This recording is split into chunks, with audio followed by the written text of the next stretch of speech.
આજના પ્રેક્ટિકલમાં આપણે જોઈશું કે ભાઈ એક લેમ્પને બે અલગ અલગ જગ્યાએથી ચાલુ બંધ કંટ્રોલ કરવો હોય તો આપણે કઈ રીતે કરી શકીએ.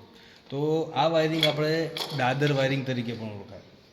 તમારા ઘરે સીડી હોય બરાબર, તો સીડીમાં આપણે એક વાયરિંગ કરતા હોઈએ કે નીચેથી આપણે ચાલુ કરીએ અને ઉપર જઈને એ બલ્બ આપણે બંધ કરી શકીએ બરાબર, અને ઉપરથી ચાલુ કરીને નીચે આવીને એ લેમ્પને બલ્બ બંધ કરી શકીએ. તો આપણે આજે એ વાયરિંગ જોઈશું કે એક લેમ્પને બે સ્વિચો વડે કઈ રીતે કંટ્રોલ થાય. તો એના માટે તમારે આટલી વસ્તુ જોઈશે: બે 2 વે સ્વિચો, એક લેમ્પ અને જરૂરિયાત મુજબ વાયર. હવે 2 વે સ્વિચની જે રચના ખરી એમાં કેવું હોય, પાછળ 3 ટર્મિનલ હોય છે બરાબર. એમાં જે વચ્ચેનો ટર્મિનલ હોય એ આપણે ઇનપુટ કે આઉટપુટ તરીકે ઉપયોગ કરીએ બરાબર. અને અહીંયા જે આ ટર્મિનલ, જે આપણે સ્વિચની બે પોઝિશન હોય છે, ઉપરની સાઈડ અને નીચેની. તો જ્યારે તમે ઉપરની સાઈડ આ સ્વિચને ઓપરેટ કરો ત્યારે આ બંને ટર્મિનલ શોર્ટ થાય, તો કરંટ તમારો અહીંથી આવીને અહીંથી બહાર જઈ શકે અથવા અહીંથી આવીને અહીંથી બહાર જઈ શકે. અને જ્યારે નીચેની સાઈડ ઓપરેટ કરો તો ત્યારે આ ઓપન સર્કિટ થઈ જાય છે અને આ બંને શોર્ટ સર્કિટ થઈ જાય છે. તો કરંટ તમારો અહીંથી આવીને અહીંથી જઈ શકે અથવા અહીંથી આવીને અહીંથી જઈ શકે છે. એટલા માટે આ સ્વિચને 2 વે સ્વિચ કહેવાય છે કે આની અંદરથી કરંટને બે રસ્તા મળે છે બરાબર. તો બે 2 વે સ્વિચો જોઈશે અને એક લેમ્પ જોઈશે. હવે એનું વાયરિંગ આપણે જોઈ લઈએ.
તો બંને સ્વિચોના ઉપરના નીચેના પોઈન્ટ એકબીજા સાથે આ રીતે કનેક્ટ કરી દેવાના બરાબર.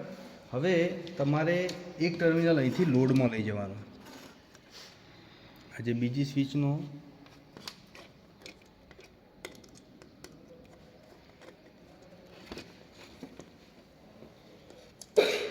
આને આપણે બલ્બના એક ટર્મિનલ સાથે જોડી દેવાનું બરાબર. અને આ સ્વિચનો વચ્ચેનો ટર્મિનલ એના આપણે ઇનપુટ તરીકે વાપરીશું.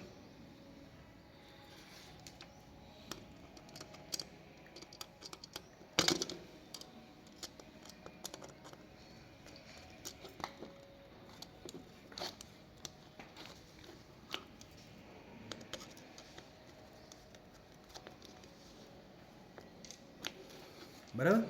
અને આપણે જ્યાં કંટ્રોલિંગ કરીએ ખાલી ફેઝનું જ કંટ્રોલિંગ કરીએ બરાબર. ન્યુટ્રલ વાયર તો સીધો બલ્બની અંદર આવી જશે, આપણે ખાલી ફેઝનું જ કંટ્રોલિંગ કરવાનું થશે. ચલો, તો આ તમારું વાયરિંગ થઈ ગયું. જોઈ લો એકવાર કે ઇનપુટ વાયર આવ્યો અહીંથી ઇનપુટ વાયર આવશે સ્વિચની વચ્ચે બરાબર. ત્યાંથી ઉપરના ટર્મિનલ, આ સ્વિચનો ઉપરનો ટર્મિનલ આ સ્વિચ જોડે અને આ સ્વિચનો નીચેનો ટર્મિનલ આ સ્વિચની નીચેના ટર્મિનલ જોડે બરાબર. અને આ સ્વિચનો જે વચ્ચેનો ટર્મિનલ એ આપણે આપીશું બલ્બમાં બરાબર. અને જે ન્યુટ્રલ હોય એ તો સીધો ન્યુટ્રલ એને મળશે, એમાં કોઈ કંટ્રોલિંગ થશે નહીં, વચ્ચે એમાં સ્વિચ નહીં આવે. સ્વિચો ખાલી ફેઝ વાયર આપણે કંટ્રોલ કરવાનો થશે. ચલો, તો હવે આને આપણે ટેસ્ટ કરશું.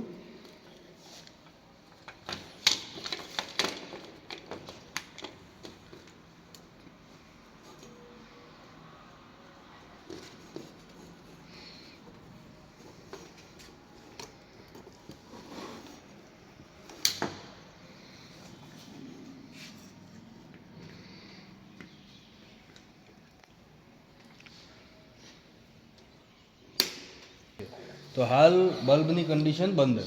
હવે આપણે એને ઓપરેટ કરશું. તો આ સ્વિચ દ્વારા ઓપરેટ કરીએ તો ચાલુ થાય, આના દ્વારા બંધ થાય. બરાબર, આ સ્વિચ દ્વારા એને ઓપરેટ કરી શકાય છે. આના દ્વારા જોઈ લઈએ તો આના દ્વારા ચાલુ થયો, બંધ થયો. બરાબર, ઓપરેટ થાય છે. હવે આના દ્વારા ચાલુ કરીએ અને આના દ્વારા બંધ કરીએ, થઈ ગયો. ઓકે, આના દ્વારા ચાલુ કરીએ, આના દ્વારા બંધ કરીએ. બરાબર, તો આ એક જ લેમ્પને આપણે અલગ અલગ સ્વિચ દ્વારા ઓપરેટ કરી શકીએ છીએ.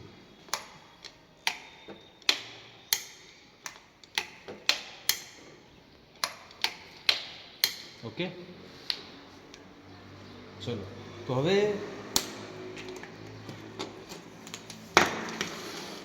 ચલો હવે આપણે એની કાર્ય પદ્ધતિ સમજી લઈએ કે ભાઈ એકચ્યુઅલી આ કઈ રીતે કાર્ય કરે. સ્વિચો અને એક લેમ્પને બે અલગ અલગ જગ્યાએથી ઓપરેટ કરવો તો કઈ રીતે ઓપરેટ થાય.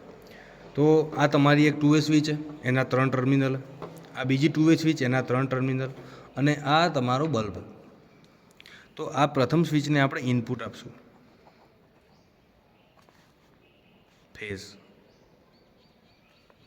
બરાબર, આ ટર્મિનલને આ સ્વિચના ઉપરના ટર્મિનલ જોડે જોડશું, આ ટર્મિનલ આ સ્વિચના નીચેના ટર્મિનલ જોડે જોડશું. એના પછી આ ટર્મિનલને આપણે લેમ્પમાં લઈ જઈશું.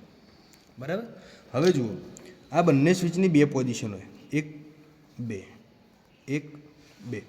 આ સ્વિચ જ્યારે 1 નંબરની પોઝિશન ઉપર પડેલી હશે, મતલબ કે આ એક પોઝિશન, આ બે પોઝિશન, આ રીતે. તો જ્યારે તમારી સ્વિચ એક પોઝિશન ઉપર પડેલી છે ત્યારે આ બે ટર્મિનલ શોર્ટ થતા હશે અને આ ઓપન સર્કિટ થતી હશે.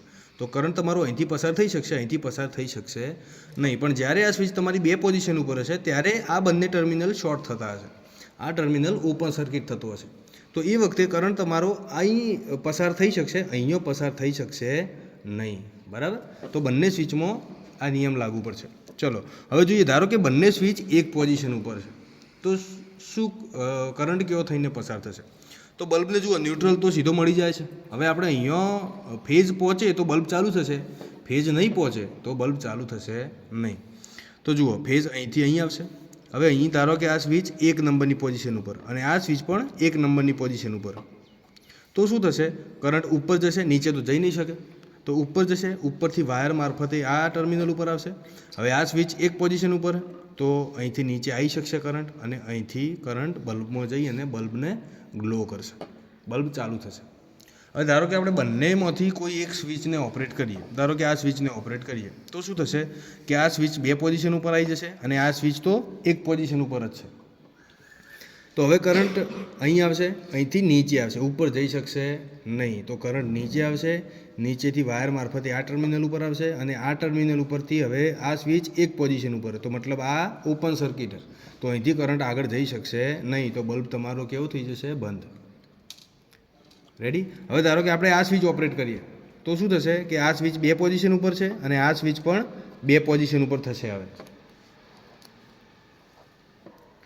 તો કરંટ ક્યાં જશે, તો અહીંથી ફેઝમાંથી વચ્ચેના ટર્મિનલ ઉપર આવશે, ત્યાંથી નીચે આવશે, ઉપર જઈ શકશે નહીં. આ ઓપન સર્કિટ, 2 નંબરની પોઝિશન ઉપર, આ શોર્ટ સર્કિટ. તો નીચે કરંટ આવશે, અહીંથી વાયર મારફતે આ ટર્મિનલ ઉપર આવશે અને આ ટર્મિનલથી આ સ્વિચ હાલ બીજા નંબરના પોઝિશન ઉપર. બરાબર, તો અહીંથી કરંટ ઉપર જઈ શકશે અને વળી એને બલ્બને ફેઝ મળી જશે.